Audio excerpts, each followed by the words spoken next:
네, 두 번째 시간 들어갑니다. 이에 마태복음 20장 8절로 9절 들어갑니다.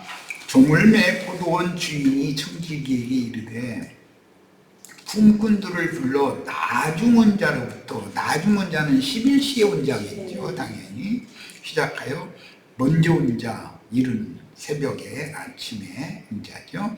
까지 삭을 주라 하니 제 11시에 온 자들이 와서 한 데나리온씩을 받거늘 먼저 온 자들이 와서 더 받을 줄 알았더니 그들도 한 데나리온씩 받은지라. 이 말은 사도시대 때 예루살렘 교회에 들어와서 믿음 생활을 했던 신자들은 교회실의 종결기에 들어와서 교회의 회복을 위하여 모든 것을 바친 그들과 똑같이 삭을 받는 게 아니라 우리는 일찍 왔으니까 조금 더 받겠지 이렇게 생각했다는 거예요. 그런데 생각해보면 누구든지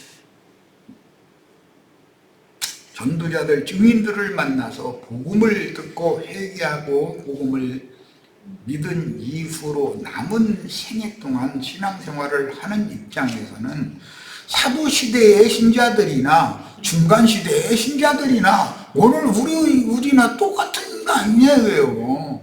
자기가 살아생전에나 신앙생활 열심히 할 수 있는 것이지.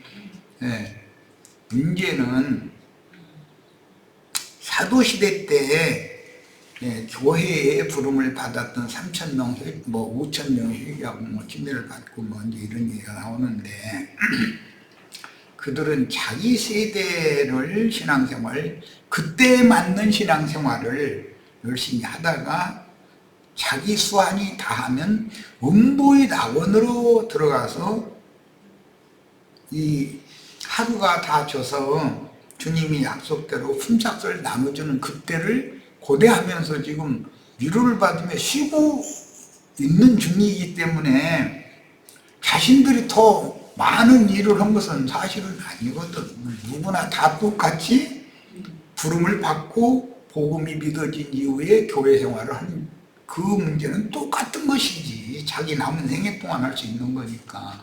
마지막 1시간 일을 한 품꾼들은 그게 부활의 때요 짐승 때이기 때문에 음부의 낙원에 가지 않고 바로 신부의 성으로 데려감을 받는 것, 즉 흰 구름 위에 앉아서 땅의 모든 곡식을 거두시는 최종 추수를 하시는 주님께 추수된 자들은 음부로 거칠 필요 없이 구름 하늘에 흰 구름 위에 앉아서 추수하는 이께로 데려가니까 구름 속으로 끌어올려 가는 거 아니야. 바로 그 차이가 있을 뿐이다 라는 것을 잘 이해를 하셔야 되겠어요. 야, 저물매 포도원 주인이 청지기에 이르되 품꾼들을 불러 나중온 자로부터 시작하여 먼저 온 자까지 삭을 주라 이제 그랬는데, 여기 청지기라는 것은 종들을 거느리는 어른 종이라는 이제 그런 뜻인데, 주님의 집을 맡은 종들은 이른 아침에 사역을 한 분들은 사도들이었었고, 그 뒤로 흔히 말하는 후사도, 속사도들이 있었고, 대를 이어서 매번 주님은 그때 필요한 때를 따라서 천국에 간직되어져 있는 옛것과 새것을 내어다가 자기에게 맡긴 양무리에게 나눠주는 그 사역을 수행할 종들을 때를 따라서 보내기 때문에 그들은 그때의 청지기들이다 이거예요. 그 당세에. 자, 오늘 다른 사람들은 몰라도 우리 형제 자매님들에게는 내가 포도원 품꾼들을 거느리고 포도원에서 일을 잘하도록 이렇게 격려하고 세우고 하는 그런 청지기의 사명을 하는 중인 것이지요. 그렇게 이해를 하시면 돼요. 자, 그 다음에 9절로 갑니다. 제11시에 온 자들이, 맨 나중 5번째 부름을 받은 자들이죠. 이들은 해를 입은 여자로 상징되어지는 아시아에 있는 7 교회들에서 빼내심을 받은 자들이란 말이에요. 그들을 모아서 하늘에 기록한 장자들의 교회로 세워질 자들이 11시에 온 자들이죠. 그러면 엊그제 내가 이제 그 세상의 역사의 흐름 그 5대, 6대였었죠. 에 대한 그 역사의 흐름에 대해서 지난 시간에는 강조를 해서 말씀을 나눴는데, 이제 제11시에서 제12시 오후 5시에서 오후 6시까지에 있는 일들이 계시록에서는 1260일, 42달, 한때, 두때, 반때, 3년 반 등으로 여러 가지로 이렇게 표현을 한 말씀 때문에 사실은 내 가슴 속에는 이제 기회가 있으면 조금씩 이제 때가 되면 증거를 하게 하시겠지 하고 담아만 놓고 있고 이제 그러고 있는 중인데, 뭐 어제 또 우리 니나 자매님은 미국에는 요즘에 트럼프라는 사람이 무슨 기념 주화를 이렇게 만들어 가지고 아마 그거를 유포시키는 모양이죠. 로마 시대 때 그 로마의 가이사의 화상과 그 이름이 새겨진 주화를 가지고서 사용을 하게 했었던 그런 것이 재현되고 있는 것을 우리는 역사상에 지금 그런 것이 된다는 걸 알고 있기 때문에, 참 사람은 자기 이름을 모든 사람에게 널리 선파하는데 제일 효과적인 것은 돈에다가 자기 얼굴 그리고 자기 이름 써놓은 그 돈을 사용하게 만들면 뭐 기념이 되죠, 그게. 인간들이 사람들을 다 사로잡아서 자기의 종으로 삼고자 하는 그 야망, 야심이라는 것은 그런 식으로 나타나는 거죠, 세상에도. 한 데나리온이라는 건 그때 당시의 그런 주화였었다. 카이사의 얼굴과 이름이 새겨진 그런 동전이었었던 것이죠. 자, 그 다음에 이제 11절, 16절 갑니다. 그게 이제 장정의 하루 품삯이 한 데나리온이었다는 거예요. 먼저 온 자들이, 먼저 온 자들은 이른 새벽에 들어온 자들이겠죠? 새벽 6시에. 더 받을 줄 알았더니 그들도 한 데나리온씩 받았다. 그러면 주님은 참 공평한 분이죠. 나는 그들한테는 10데나리온 주고 우리한테는 한 데나리온만 준다 그러면 속상한 정도가 아니라 이게 신앙생활을 마음이 별로 없을 것 같아. 받은 후 집주인을 원망했다는 거예요. 우린 사도시대 때의 신자들인데 아마 그런 자부심이 있는가 보죠. 세상 음식점도 원조 뭐라고 다 그렇게 하더만, 또 무슨 집이 원조가 제일 많은가 가만히 봤더니 내가 좋아하는 순댓국집에 무슨 원조 순댓국 뭐 이러고 또 밑구리고 이렇게 내가 추원이 원조 추어탕 뭐 이러고 하더만. 그 사람들 자신들은 원조다 이제 이런 자부심이 있었던 모양이죠. 나중은 이 사람들은 1시간밖에 일하지 아니하였거늘 그들을 종일 수고하며 더위를 견딘 우리와 같게 하였나이다. 이 말은 이 사람들의 왜곡이죠. 내가 아까 얘기한 것처럼 때를 따라서 교회 안에 전도를 받아서 들어가서 신앙생활을 하다가 일생을 마치는 것은 그들이나 그 후세대 사람들이나 오늘 우리나 다 똑같은 입장인 거예요. 그런 것인데 자신들은 종일 수고하며 더위를 견뎠다 그러는데 음부의 낙원에 들어가서 편안히 쉬었지. 종일 일했어?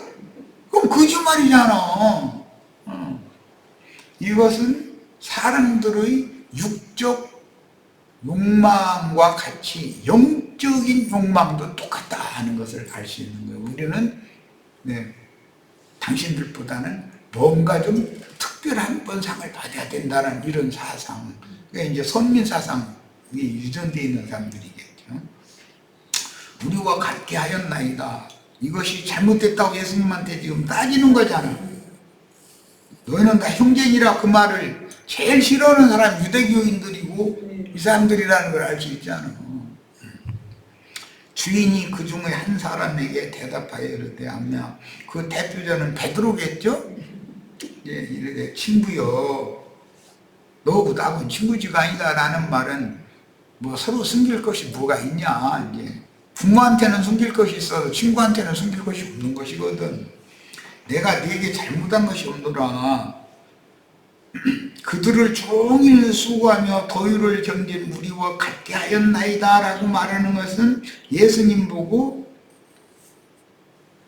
예수님이 우리한테 잘못하시는 거 아닙니까? 이렇게 따지는 걸로 예수님이 해석이 된 거죠. 네가 나와 한 데나리온의 약속을 하지 않았느냐. 처음에 품꾼으로 들어가게 할 때 하루 품삯은 한 데나리온이라고 정했으니까 한 데나리온 자기가 받아가지고 가면은 자기 이런 대가를 받았으면 된 거지. 자기네들은 약속에도 없는 한 데나리온 이상을 더 줄 거라고 기대하는 건 자신들의 생각이지 준 약속이 아니잖아. 네 것이나 가지고 가라. 네 것이나 라는 건 약속대로 한 데나리온이나 받아가지고 가라 그 말이죠.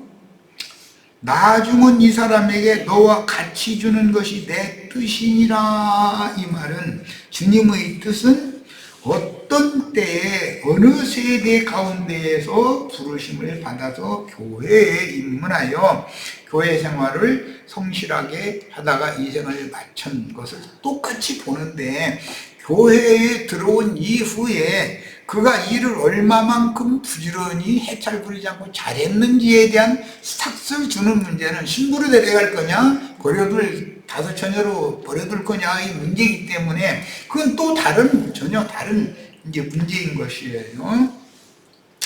자, 그리고 15절로 이제 갑니다.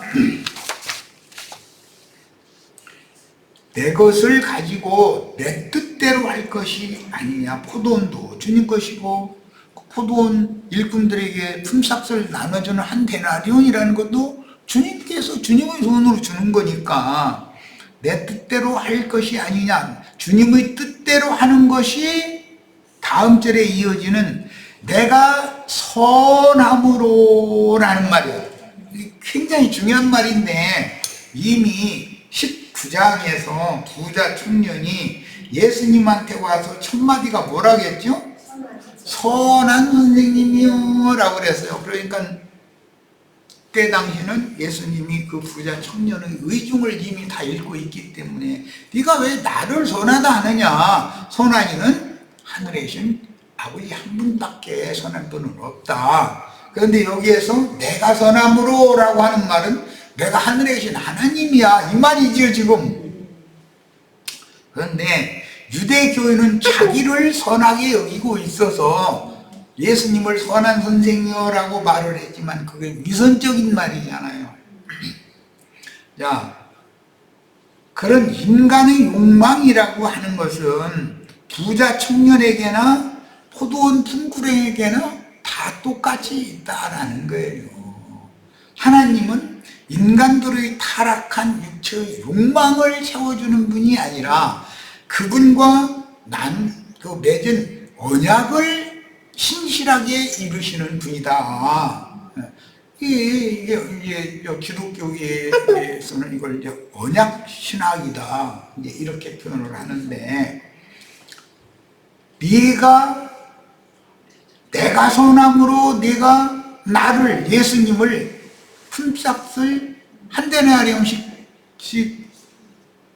모든 이에게 동일하게 주는 나를 악하게 보느냐. 그러니까 불평은 말은 예수님의 선함을 오해하고 있다 이 말이죠. 그들은 선함이라고 하면은 그 유대교의 그 부자 청년이었던 유대교의 관원과 같이 자기가 율법 계명들을 행하는 것이 그 중에는 뭐 이웃에게 헌금도 하고 뭐 이제 이런 것을 선행이라고 생각을 했는데 그게 선행이 아니었죠. 예수님이 누구나에게 다 공평하게 믿는 이들에게 영생이라고 하는 삭을 약조했으니까 하나님은 약속을 지키는 것이 선행인 것이지 말이죠. 어떤 사람에게는 더 주고 어떤 사람에게는 덜 주고 누구는 이뻐하고 누구는 미워하고 그러는 것이 하나님의 선행이 아니다 지금 이 말이잖아. 예. 가난한 사람들한테 뭐 몇 분을 이렇게 줬느냐 마느냐 그런 문제와는 전혀 다른 얘기다. 하나님의 약속을 누구에게나 공평하게 행하셨느냐. 그러니까 사도시대 때의 예루살렘 교회 신자들에게 하신 그 선하심이 오늘 우리에게도 똑같이 동일하게 주님의 선하심이 지금 집행되고 있는 거죠. 이런 것을 영생을 똑같이 나눠준다 그러는 거예요. 나 회개하고 복음이 믿어진 사람이라면 이게 이제 능동적으로 표현할 때는 믿는 자는 누구든지 구원을 얻는다. 주의 이름을 부르는 사람 누구라도 구원을 얻는다. 이렇게 말할 때 이제 그게 믿는다라고 할 때는 그건 동사형이고 믿음이라고 할 때는 그건 명사형인 것이고 믿음을 주셨을 때 믿어지는 것, 믿음으로 받는 것 이런 상태는 수동 형태인 거거든. 그러니까 믿음이라는 말을 믿으라라는 말 명령형이 있고 믿는다 이건 수동형이 있고 명사형도 있고 여러 가지로 이 용법이 사용이 되기 때문에 그게 그냥 믿는 자 천당 불신자 지옥 이것만 가르쳐서는 되는 게 아니죠. 그렇게 하면은 하나님의 뜻이 왜곡될 수가 있어요. 사람이 믿는 것 같지만 사실은 믿음이신 주님이 당신 자신의 영을 사람에게 부어주실 때 사람이 받는 것은 믿음을 받는 것이죠. 믿음을. 말씀을 종들을 통해서 증거하면 말씀을 듣는 이들에게는 믿음이 부어지는 거예요. 믿음이라는 건 말씀을 들을 때 영에서 이게 생겨나는 문제이잖아요. 그래서 누구든지 믿는 자는 똑같이 너나 나나 할 것 없이 영생의 삭을 받는다라고 하는 것은 공평해야 된다 이거예요. 이것이 하나님의 선이다 이거예요. 누구는 믿었는데 삭이 더 많고 일찍 와서 믿었으니까 너는 맨 나중에 와서 꽁치로 믿었으니까 삭을 조금 깎아서 주고 그런다면 약속이 그게 위반되는 거잖아. 하루에 한 데나리온 준다고 했으면 어느 때에 들어갔든지 하루를 채우면 되는 일인 거니까 지금 예수님은 이 얘기를 한 거예요. 하나님의 선하심에 대해서 잘 이해를 있기를 바라요. 이와 같이 나중된 자로서 먼저 되고 먼저 된 자로서 나중되리라 그랬어요. 나중된 자는 여기서는 1시간 일한 사람들이죠. 먼저 됐죠. 삭을 먼저 받았으니까 먼저 된 자는 초대교회 때 예루살렘 교회 신자들이죠. 베드로와 함께 신앙생활하는 사람들. 그런데 그들이 나중된다는 말은 품삯을 나중에 받는다는 말인 것이단 말이야. 자, 그러니까 이 말은 먼저와 나중이라는 이 말은 이 인간 나라의 시차를 말하는 것이 중점이 아니에요. 예수를 믿은 날 이후로 로마서에 보면 우리가 처음 믿을 때보다 우리 구원이 더 가까워졌다 이런 말씀도 나오죠. 그러면 구원이라는 것은 똑같은 것이라면 더 가까이 와 있는 사람도 있고 처음 믿을 때 오히려 구원이 좀 멀리 떨어져 있는 사람도 있다 이 말이잖아요. 그건 사람이 여하이 구원을 이루었느냐와 관계되는 이야기지 시차적인 관계만을 말하는 건 아니에요. 물론 시차적인 얘기도 여기는 하는 건데 때를 따라니까. 그러나 말하고자 하는 의도는 그 믿는 이들이 얼마만큼 온전케 되었느냐의 여부와도 당연히 관계가 있는 말이다라는 거예요. 예, 그런 것을 잘 양면을 이해를 꼭 하시기를 바랍니다. 자, 이제 마가복음 10장 28절로 31절을 인용을 했는데 이 말씀을 설명을 하기 위해서 인용한 거예요. 자, 거기 읽어봅니다. 베드로가 여짜와 이르되 보소서 우리가 모든 것을 버리고 주를 따랐나이다. 베드로가 모든 것을 버렸다고 그러는데 예수님이 말씀하시는데 보면은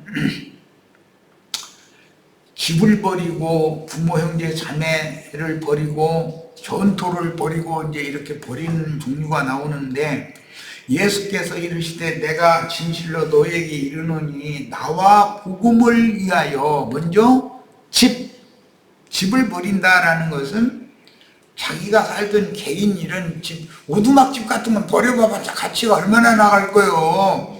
서울로 말하자면은 강남 3구에 있는 아파트 100평짜리 이제 이 정도 되는 거 수영장도 갖춰져 있고 그런 집 버리는 건 가치가 있는 걸 버린 거 아니야. 그럼 오두막집 다 쓰러져 가는지 그러나 여기 양양에만 와도 빈집들이 많아. 사람들 살 수가 없어가지고 할아버지 돌아가시면 할머니 혼자 살다가 그냥 돌아가시면 자식들이 자기 부모 살던 집이라고 서울 가서 대처해 가서 직장 생활하다가 여기 시골로 내려 살 수는 없잖아요. 양양에 직장이 없는데 직업이 없는데 그런 집을 말하는 게 아니라 성경이 말하는 집이라는 건 하나님의 집인 예루살렘 신전을 말하는 거다 이거예요. 집을 버렸다는 건 신전 관념을 버린다. 오늘날 기독교인들로 말하면 성당이나 예배당을 버린다 이 말이에요. 그 다음에 형제, 자매, 어머니, 아버지, 자식 이건 혈연적인 관계를 다 버린다 그 말인데 이것은 유대인의 선민사상 혈통적인 선민사상을 떠난다 이거예요. 그거 버린다 이거예요. 하나님은 유대인의 하나님만이 아니고 이방인의 하나님도 되기 때문에 이건 혈연적인 그런 선민사상을 붙잡고 있으면 안 되는 거죠. 그건 버려야죠.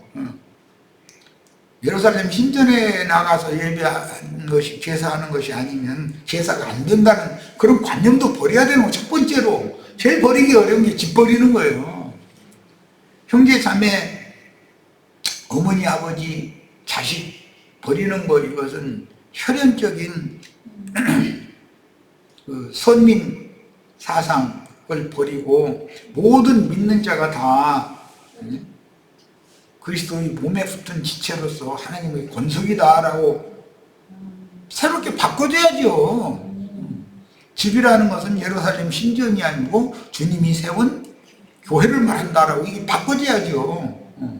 그 다음에 전토라는 건 땅이라는 말인데 이것은 옛사람의 저주받은 육신의 마음을 버려야지. 그거 안 버리고서야 어떻게 주님을 따르겠어? 그 말인 것이지 물질적인 베드로네 집이냐 예루살렘 어떤 대제사장의 집이냐 하면 집 가치가 예루살렘 대제사장의 집이 훨씬 더 가치가 나가고 베드로의 집이 나가면 얼마나 그 어촌 집이 그거 해봐야 그거 얼마나 나가겠어. 그걸 얽어가지고 대충 만들었을 것 같은데 모르기는 몰라도 지금 전혀 이런 물질 세계의 말이 아니라는 거예요. 이제 이런 사람들은 현세에 있어 집과 형제와 자매와 어머니와 자식을 땅까지도 전토까지도 100배나 봐도 그러면 베드로가 오두막집 한 채 버렸더니 집이 100채가 생겨버려? 지금 그 말이겠냔 말이야.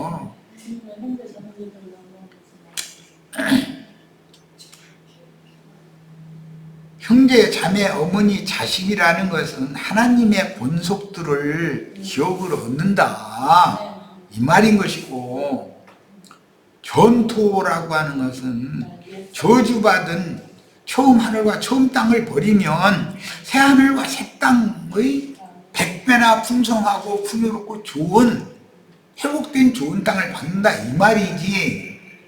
한 평 버렸더니 100평이 생긴다 그렇게 말하면 이게 말이 맞겠냔 말이에요. 어머니가 100명이고 아버지가 100명이 돼버리면 이건 도대체 뭐가 되는 거야. 이게 말이 되겠어. 그러니까 즉 교회를 기업으로 받는다 이 말이란 말이에요. 그런데 박해를 겸하여 받는다.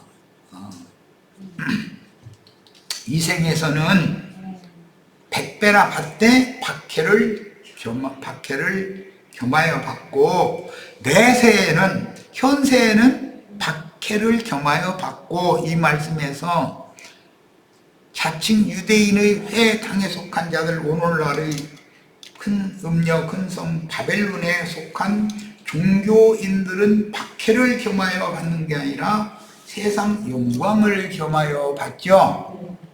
그런데 그들은 돈을 주로 해서 많이 받지. 그리고 괴물 받는 영광을 받죠. 영광을 받죠. 내세에 중요한 것은 하루 한 데나리의 품삯은 영생이었었죠. 내세에 영생을 받을 것을 약조한 대로 준다. 지금 그 말이라는 것을 알 수가 있죠. 그러나 먼저 된 자로서 나중되고 경륜적으로는 율법과 선지자의 때에 아론 반차의 제도권에서 믿는 자들은 그들이 만천하 만민 중에 선택한 선민이라고 하는 본의를 먼저 받았었죠.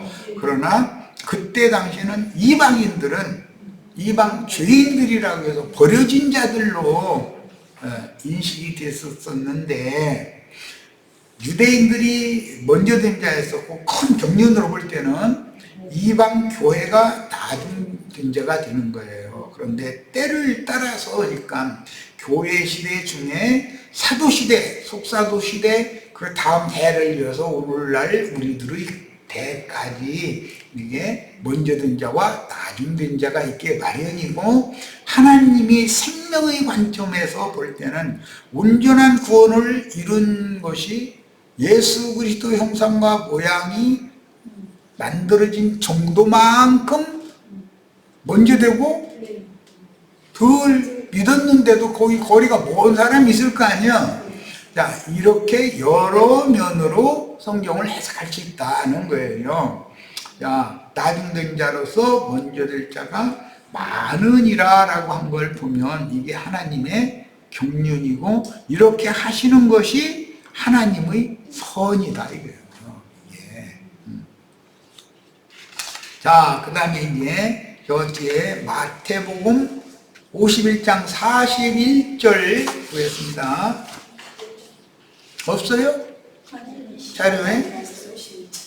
25장 41절 또 왼편에 있는 자들에게 이르시되 저주를 받은 자들아. 마태복음 25장은 크게 두 단락인데 앞에 단락은 10처녀 비우고 뒤에 단락은 5달란트, 2달란트, 1달란트 받은 주의 종들에 대한 비유죠.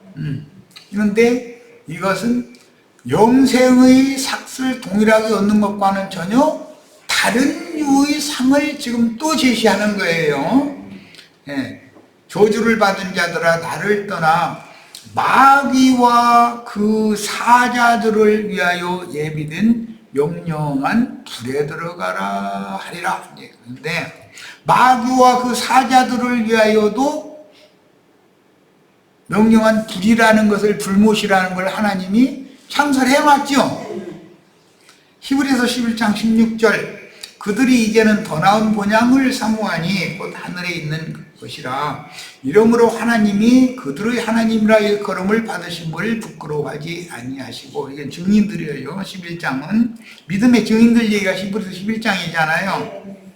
그들을 위하여 믿음의 증인들을 위하여 이들이 12장에는 구름과 저단 믿음의 증인들이죠. 구름들이죠. 그들을 위하여 한 성을 예비하셨느니라 이랬는데 이 한 성이라는 것이 히브리서 12장 22절로 24절에 보면 너희가 이른 곳은 하늘의 예루살렘과 하늘의 시온산과 하늘의 예루살렘에 너희가 이르렀다 그랬죠. 자, 하늘의 예루살렘을 우리를 위하여 장자의 명분과 권리를 성취한 후사들을, 아브라함의 믿음의 후사들을 위하여, 우리를 위하여, 하늘에 이른 자들을 위하여 이 성을 예비해 놓으셨다. 땅과 바다에 있는 자들을 위하여는 마귀역사자들을 위하여 명령한 불에 들어가라는 계시록의 영원한 불못이라고 그러죠. 이 영원한 불못이 세상이고, 세상의 그 불못의 가장 큰 그 원천의 불이 뿜어져 나오는 것이 기독교계인 것이죠. 유대교 종교체제인 거예요. 이걸 알아야 돼. 그러면 기독교계에서 나와야 된다는 것은 말할 필요도 없는 거예요. 이제 기독교계를 하나님의 눈으로 볼 때는 영적으로는 애굽이라고도 하고 소돔이라고도 한다, 이렇게 상징을 해놨어요. 사람들이 깨닫도록 하기 위해서. 자, 이제 시간이 이제 다 됐네. 빨리 아가서 8장 11절로 14절을 보겠습니다. 그럼 이제 마치려고 합니다. 솔로몬이 바알 하몬에 포도원이 있어 지키는 자들에게 맡겨두고 그들로 각기 그 열매로 말미암아 은천을 바치게 하였구나. 품꾼들이 포도원에서 농사에서 얻은 소득은 다 저희 것이지만 세금을 내야 된다 이거예요. 그런데 세금을 은천으로 바치게 했어요. 그런데 이제 이것은 물론 세금을 내는 것은 내 영혼과 내가 전도하여 하나님께로 돌아간 하나님의 것이 되어진 누구의 영혼을 새로 바치는 거죠. 그것이 나에게 전도한 사람은 내 영혼을 새로 바친 거고 그 자신의 영혼과 함께 그런 뜻인 거예요. 솔로몬 너는 천을 받겠고 뭘? 은을 천 받는 거예요. 그래서 세금 거두는 거죠.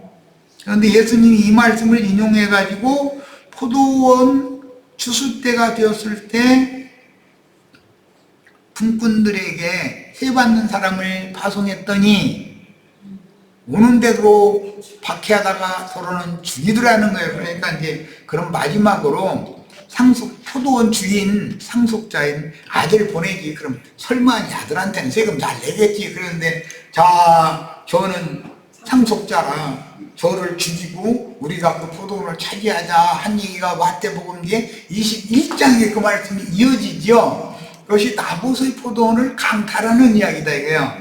자, 그런데 열매를 지키는 자도 200을 받으려니와 내게 속한 내 포도원은 내 앞에 있구나. 주님의 교회는 누가 마귀가 아무리 해방을 해도 여전히 주님 앞에 여전히 있죠. 주님의 것을 빼앗을 자는 없는 거니까. 주님 손에서 빼앗을 자가 누가 있어.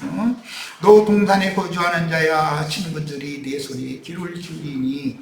동산에 거주하는 자라는 건 에덴 동산의 최초에 거주하는 아담과 하와의 상징이 되었죠. 오늘 우리가 에덴 동산의 실제인 주님의 몸된 교회에 거주하는 자들이죠. 친구들이 내 소리에 귀를 기울이니, 그것은 이제 복음 나팔을 부를 때 유심히 듣는다 그 말이겠죠. 내가 듣게 하려무나 내 사랑하는 자야 너는 빨리 달려라. 향기로운 산에 있는 노루와도 같고 어린 사슴과도 같아라. 노루와 사슴이 다리가 가능한 것 같아도 뛰는 것은 이건 번개와 지나지 않게 막 달리죠. 그렇게 빨리 달리는데 이것은 주님께서 내가 속히 오리라 하시는 말씀을 말할 때 그 주님을 사슴 노루로 상징이 되어져서 주님이 지금 속히 포도원 농사를 마무리를 하러 품삯을 계산하러 오시는 중이다. 그런 내용이에요. 자, 오늘 이제 빨리빨리 하느라고 그런데 그동안에 충분히 설명을 많이 했기 때문에 말하고자 하는 의도를 충분히 우리 시체들이 소화하고 이해했으리라고 믿습니다. 지금 현재 계시록 20장 마무리 이 강의 자료 3번이 인터넷상에 올려져 있으니까 또 예습을 하시기 위해서 다 다운받아서 집회 자료방에서 계시록 20장 강의 3번 꼭 다운받아 한 번씩 읽어보시고 다음 목요일날 집회 참여하도록 합니다. 자, 오늘 집회 여기까지 해서 모두 마치도록 합니다. 마칩니다. Recording stop.